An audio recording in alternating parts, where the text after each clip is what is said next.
Endi UzAuto Motors tomonidan Cobalt avtomobilining yangilangan versiyasi, ya'ni restyling variantidagisi taqdim etiladi.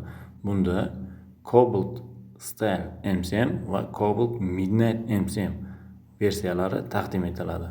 Va uning taxminiy narxlari ham yozib qo'yilgan. Bu haqda batafsil video davomida tanishib boramiz. Bundan oldin esa videolarimiz siz uchun foydali bo'layotgan bo'lsa, albatta like tugmachasini bosib qo'ying va kanalimga obuna bo'lib qo'yishni unutmang. Unda esa videolarimizni boshladik.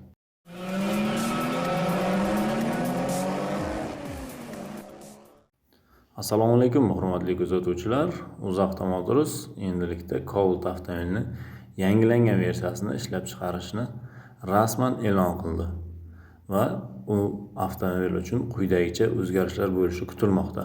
Har ikkala avtomobil ham cruise control tizimi bilan jihozlangan va old o'rindiqlarda isitish sistemasi o'rnatilgan. Qolaversa, endi avtomobilda eski magnitola o'rniga yangi sensorli multimedia tizimi bilan ham jihozlanadi.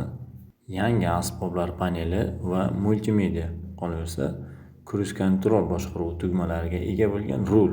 Qisqacha qilib aytganda, multi rul o'rnatilgan. Eski raqamli tablo o'rniga mana bunday aralash analogli ham raqamli tablo o'rnatilgan. Va Cobalt Midnight MCM avtomobili uchun ekocharimdan ishlangan va isitish sistemasiga ega bo'lgan old o'rindiqlar bilan jihozlanadi. Bu avtomobillar hozirda ishlab chiqarilib turgan Cobalt Style va Cobalt Midnight avtomobillari bilan bir qatorda ishlab chiqariladi. Style va Midnight avtomobillar narxi o'zgarishsiz qoladi.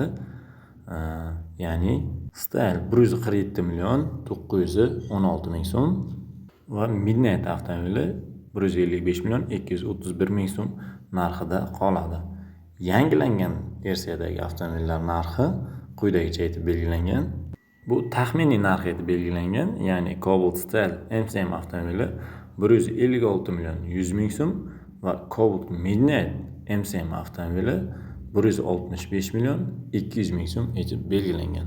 Avtomobillar 2025-yilning 3-noyabr sanasidan boshlab barcha dilerlik markazlari tomonidan mijozlar uchun taqdim etilishi kutilmoqda.